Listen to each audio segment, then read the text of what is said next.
ध्यान क्या है और ध्यान को या कहें मेडिटेशन को कैसे उपलब्ध किया जा सकता है, कैसे कोई व्यक्ति ध्यान की अवस्था को उपलब्ध हो सकता है, इस विषय में श्री कृष्ण भगवान भगवत गीता के 8वें अध्याय में एक अद्भुत सूत्र देते हैं।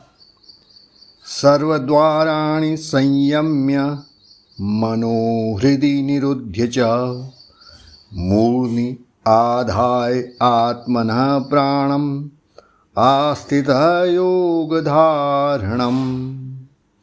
ॐ इत्येकाक्षरं ब्रह्म व्याहरन् मामनुस्मरन् यः प्रयात्ययन् देहं स याति परमां गतिम्।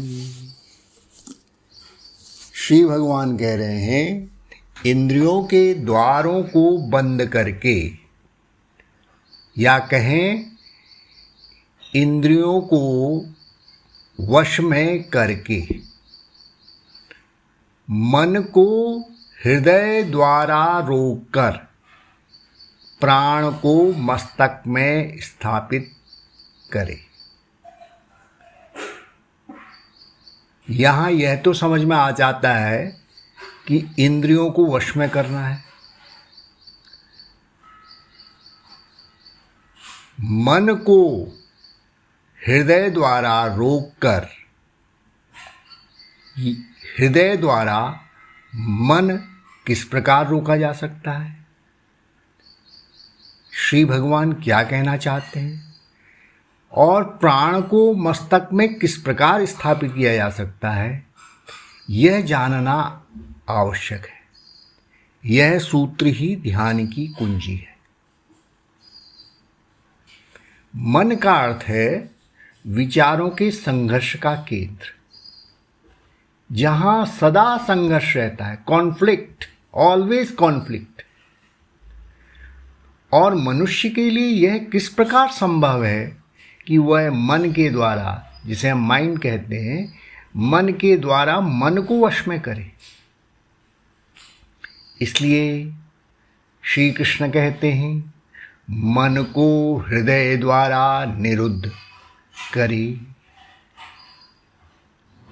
हम सामान्यतः उस हृदय के बारे में जानते हैं जो हमारी छाती के बाईं ओर होता है, और यह एक मांस का टुकड़ा है जो खून का संचारण करता है। तो इससे कैसे मन को रोका जा सकता है? तो पहले समझना पड़ेगा हृदय का मतलब क्या है। हृदय का मतलब मनोवैज्ञानिक हृदय से है, जहां कोई संघर्ष नहीं होता। यह भौतिक हृदय के दाईं ओर छाती के बीचों बीच में होता है।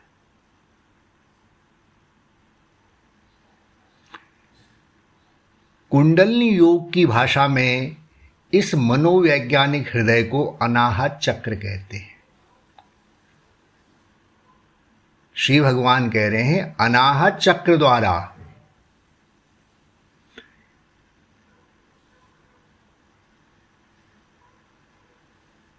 मन को वश में करे। अब ये अनाहत चक्र से कैसे वश में हो जाएगा और क्यों करे? अनाहत चक्र से यहां पहुंचा कैसे जाएगा? तो कुंडलिनी योग में बताया जाता है कि अनाहत चक्र से जो नीचे के चक्र हैं, ये सब सांसारिक हैं। इनसे संसार की वृत्ति पैदा होती है। जब हमारी चेतना अनाहत चक्र से नीचे होती है तो हमारी वृत्ति, हमारी बुद्धि सांसारिक होती है। और अनाहत चक्र और उसके ऊपर के चक्रों में जब चेतना होती है, बुद्धि होती है, तो हमारी बुद्धि क्या होती है? शुद्ध होती है। इसलिए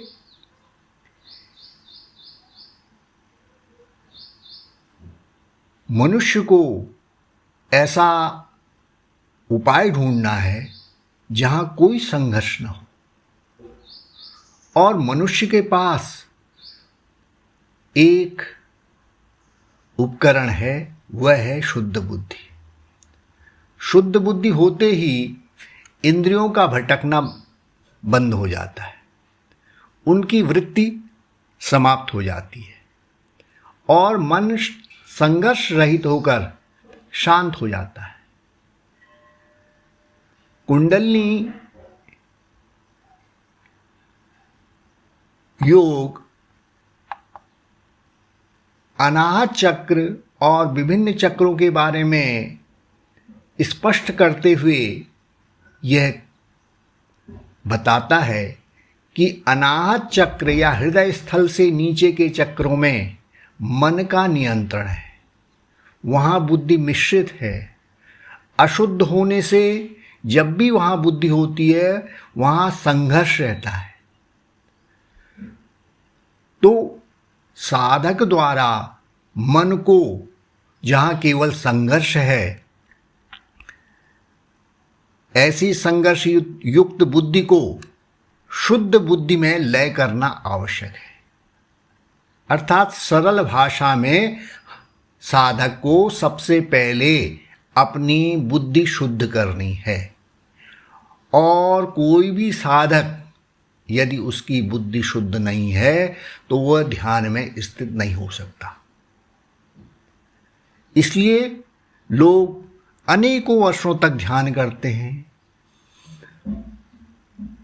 और उनका पूरी जिंदगी मन शांत नहीं होता, और शुद्ध बुद्धि से नियंत्रित किया गया मन स्वाभाविक रूप से स्वतः शांत हो जाता है।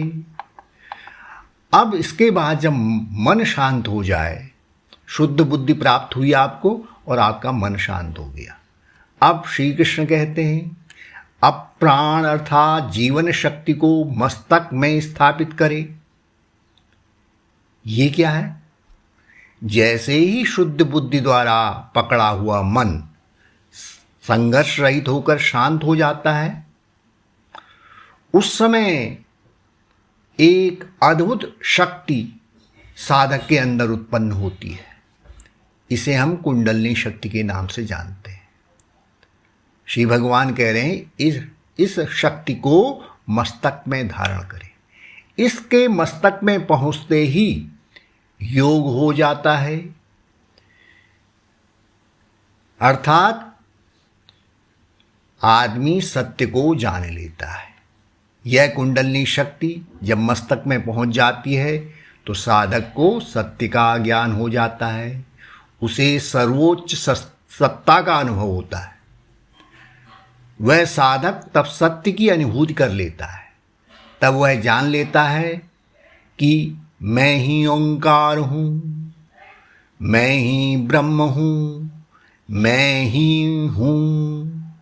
और इस सत्य जागृति को वह सदा जीवन पर्यंत अनुभव करता है, और जागृति में ही अपनी इच्छा अनुसार अपने देह को छोड़ता है, और सर्वोच्च सत्ता से तदाकार हुआ हमेशा उस गति को और उस अवस्था को अनुभव करता है। उसकी मृत्यु नहीं होती, उसका जन्म नहीं होता, वह अपनी इच्छा से ही शरीर को छोड़ता है और अपनी इच्छा से शरीर को धारण करता है।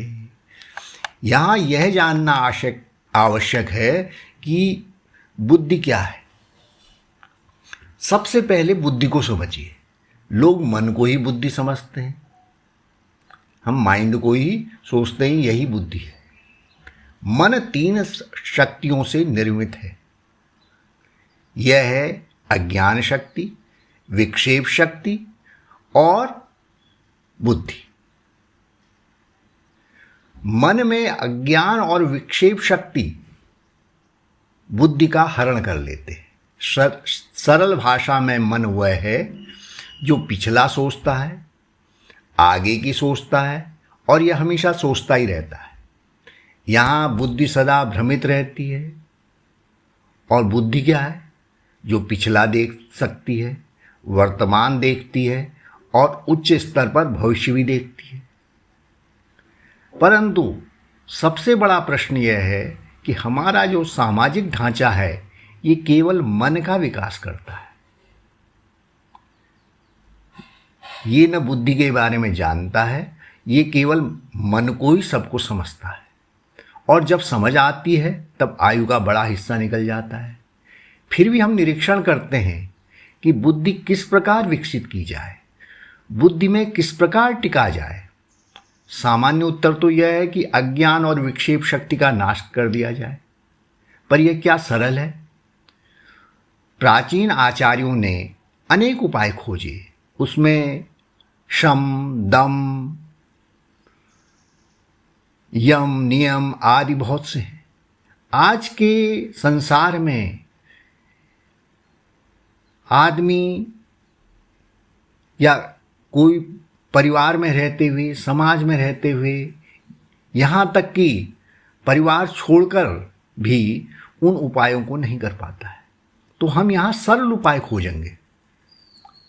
तो ये कुछ सरल उपाय हैं। नंबर 1, भोजन सरल और सात्विक हो, जो आयु और स्वास्थ्य को बढ़ाने वाला हो, करना चाहिए। न अधिक खाना चाहिए, न भूखा रहना चाहिए। संतुलित भोजन करना पहला कार्य है।